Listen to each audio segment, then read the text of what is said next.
नमस्ते, मैं हूं सुरेश कुमार एकलव्य और आप देख रहे हैं बात सच है।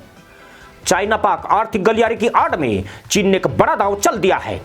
अभी तक पाकिस्तान को उन्नति के ख्वाब दिखा रहे चीन ने पाकिस्तान में अपने हेल्थ सिल्क रोड की नीति लागू कर दी है।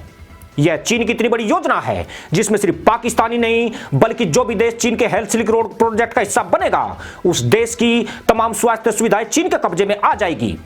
फिर इस देश में एक छोटी सी गोली से लेकर चिकित्सा में प्रयुक्त होने वाले सभी सामान चीन निर्मित होंगे। खास बात यह है कि चीन द्वारा इस प्रोजेक्ट की शुरुआत साल 2017 में की गई थी। उसने सबसे पहले पाकिस्तान में इसका आंशिक इस्तेमाल किया था, मगर अब इसमें मिली सफलता के बाद चीन इसे पूरी दुनिया में लागू करना चाहता है, जिसमें भारत को भी इसका हिस्सा बनाने की चीन कोशिश कर रहा है। चीन के हेल्थ सिल्क रोड के बारे में आपको बताया जाएगा, पर पहले यह जान लीजिए कि पाकिस्तान में सीपीसी प्रोजेक्ट के नाम से चीन ने यहां बहुत बड़े दावे किए थे, मगर आज यही सीपीसी प्रोजेक्ट पाकिस्तान की बर्बादी का कारण बन गया है। उसके ऊपर चीन का भारी भरकम कर्ज चढ़ चुका है, जिसे 90 अरब डॉलर से भी अधिक बताया जाता है। हैरानी की बात यह है कि पाकिस्तान का विदेशी मुद्रा भंडार 12 अरब डॉलर से भी कम है, वह भी दूसरे देशों से कर्ज लेकर जुटाया गया है। इसलिए अगर कहने वाले ये कहते हैं कि पाकिस्तान चीन के इस कर्ज को कभी नहीं चुका सकेगा, तो वे बिल्कुल सही कहते हैं। बेल्ट एंड रोड इनिशिएटिव के अंतर्गत बनने वाले सीपीईसी में पाकिस्तान लुट चुका है, जबकि बीआरए के तहत यूरोप, एशिया और अफ्रीका के छोटे देश चीनी कर्ज जाल में उलझकर चीन की गुलामी की ओर बढ़ रहे हैं। यानी एक तरह से कहा जाए तो दुनिया को अपना गुलाम बनाने की चीन की महत्वाकांक्षा कामयाब हो रही है।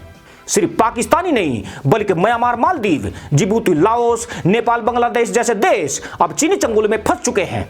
ऐसे में चीन ने बीआरआई के साथ हेल्थ सिल्क रोड की शुरुआत करके एक और नई चाल चल दी है। चौंकाने वाली बात यह है कि चीन इसकी शुरुआत उन देशों में कर रहा है जहां उसका वर्चस्व मजबूत हो चुका है। इसकी वजह यह है कि इन देशों में उसका विरोध करने वाला कोई नहीं है। चीन इन देशों की सरकारों के अलावा अन्य राजनीतिक दलों में भी भीतर तक घुसपैठ कर चुका है। जिस तरह पाकिस्तान में सत्ता पक्ष और विपक्षी पार्टियों में आज कोई भी चीन का विरोध करने वाला नहीं बचा है, बाकी देशों में भी कमोबेश यही स्थिति है। कोरोना महामारी के इस दौर में चीन ने अपनी विस्तारवादी नीतियों को आगे बढ़ाने के लिए हेल्थ सिल्क रोड को एक बड़ा माध्यम बनाया है। चीन इसके दम पर दुनिया के एक बड़े हिस्से पर आधिपत्य करना चाहता है। इस महत्वाकांक्षी प्रोजेक्ट में चीन अपनी 5G तकनीक में भारी निवेश कर रहा है। इसके जरिए तकनीकी का उपयोग करके पूरी दुनिया में हेल्थ सिल्क रोड की योजना को अमली जामा पहनाने में लगा है। चीन की प्लानिंग यही है कि चीनी मेडिकल तकनीकी, artificial intelligence, medical equipment, data centre का इस्तेमाल इन देशों में लागू करे। इससे इन देशों की स्वास्थ्य सुविधाएं पूरी तरह से चीन पर निर्भर हो जाएगी। गौरतलब है कि चीन द्वारा गरीब देशों को अपने कर्ज जाल में फंसा जाता है। चीन इन देशों में विकास और संपन्नता के ख्वाब दिखाकर वहां भारी निवेश करता है। यह निवेश इतने मोटे सूद पर होता है कि चीनी कर्ज 4 से 6 साल के भीतर दोगुना हो जाता है, जिसके बाद कर्जों का सूद 2 गुना से 4 गुना और फिर 8 गुना होता चला जाता है। ऐसी स्थिति में छोटे और गरीब देश चीन के सामने आत्मसमर्पण कर देते हैं। सरकारें चीन की कठपुतली बन जाती है और विपक्षी दलों का मुंह पैसे के दम पर बंद कर दिया जाता है। चीन की मंशा इन देशों में स्वास्थ्य सुविधाओं के बहाने उनकी मजबूती के सपने इन देशों को दिखाए गए हैं। चीन हेल्थ सिल्क रोड के तहत 5G तकनीक के सारे तमाम स्वास्थ्य संस्थाओं को चीन से कनेक्ट करने पर काम कर रहा है। यानी जो देश चीन के हेल्थ सिल्क रोड का हिस्सा बनेंगे वे 5G तकनीक के माध्यम से एक दूसरे से जुड़े रहेंगे, उनके हॉस्पिटल से लेकर क्लिनिक तक संपर्क में रहेंगे। चीन के हिसाब से इन देशों के डॉक्टर को गंभीर मरीजों का उपचार करने में आसानी होगी। साथ ही इन देशों के डॉक्टर एक दूसरे से लगातार संपर्क में रहेंगे। मजे की बात यह होगी कि इसका पूरा नियंत्रण चीन अपने पास रखेगा। यानी चीन हेल्थ सिल्क रोड से जुड़े सभी देशों की स्वास्थ्य सुविधाओं को बीजिंग से कंट्रोल करेगा। इसमें खास बात यही है कि यह सारी सुविधाएं और इक्विपमेंट चीन उपलब्ध कराएगा। यह फ्री में बिल्कुल नहीं मिलेंगे, बल्कि इसके लिए चीन द्वारा इन देशों को मोटा कर्ज दिया जाएगा। यानी किसी भी देश की स्वास्थ्य सुविधाओं में इस्तेमाल होने वाले उपकरण और दवाइयां चीन द्वारा ही निर्मित होगी। चीनी इनका मूल्य निर्धारित करेगा। हेल्थ सिल्क रोड प्रोजेक्ट से जुड़ने वाले देशों को सपने यही दिखाए जा रहे हैं कि चीनी तकनीक के दम पर वहां के मरीजों को विदेशों में इलाज कराने नहीं जाना पड़ेगा, उन्हें उनके देश में ही अंतर्राष्ट्रीय स्तर की मेडिकल सुविधा उपलब्ध कराई जाएगी। यह चीन का ऐसा दांव है जिसके लालच में कोई भी देश आसानी से फंस सकता है। पाकिस्तान तो पहले से ही इस योजना का हिस्सा बनने हेतु व्यग्र है। कोरोना महामारी के दौरान जुलाई में चीनी डॉक्टर के एक दल ने इस्लामाबाद और कराची के अस्पतालों का दौरा किया था। उन्होंने पाकिस्तान की स्वास्थ्य सुविधाओं का बारीकी से मुआयना किया था।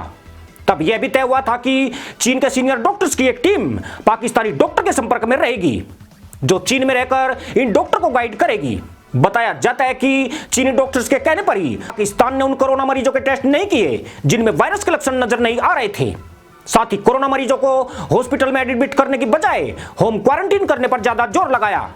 इसका नतीजा यह हुआ कि पाकिस्तान के डॉक्टर और अस्पताल राहत की हालत में आ गए। यहां तेजी से बढ़ने वाले मरीजों की तादाद अचानक से कम होती चली गई। हालांकि अब जाकर चीन की सलाह को पलीता लग चुका है। पाकिस्तान में कोरोना के मरीज फिर से बढ़ गए हैं। स्थिति यह है कि पाकिस्तान द्वारा अतीत में उठाया गया कदम उसके लिए आत्मघाती सिद्ध हुआ है। पिछले 1.5 हफ्ते से यहां प्रतिदिन 3000 से ज्यादा कोरोना के मरीज मिल रहे हैं, जबकि पहले यह संख्या 700 मरीज प्रतिदिन हुआ करती थी। चीन ने भारत को भी हेल्थ सिल्क रोड परियोजना का हिस्सा बनाने की कोशिशें की थी, मगर भारत ने उसके सुझाव को सिरे से ही खारिज कर दिया। यूं भी भारत की स्वास्थ्य सुविधाएं चीन से कहीं भी पीछे नहीं है। भारत दुनिया भर में सर्जिकल उपकरण और दवाई निर्यातक देशों में तीसरे नंबर पर है। भारत की सन फार्मा कंपनी के मुकाबले चीन की मेडिकल कंपनियां बहुत ही पीछे हैं। इसलिए भारत पर चीन द्वारा दिए गए लालच का कोई असर नहीं हुआ। उल्टा भारत समेत वैश्विक शक्तियां चीन के हेल्थ सिल्क रोड प्रोजेक्ट को नाकाम करने में जुट गई है। चीन भी इस चुनौती को समझ गया है, इसलिए उसने साझेदार देशों को रिझाने के लिए इस प्रोजेक्ट में $1.4 ट्रिलियन के भारी भरकम निवेश को हरी झंडी दे दी है। खास बात यह है कि इसके लिए चीन की प्रोपेगेंडा मशीनरी पूरी तरह से प्रचार में भी जुट गई है।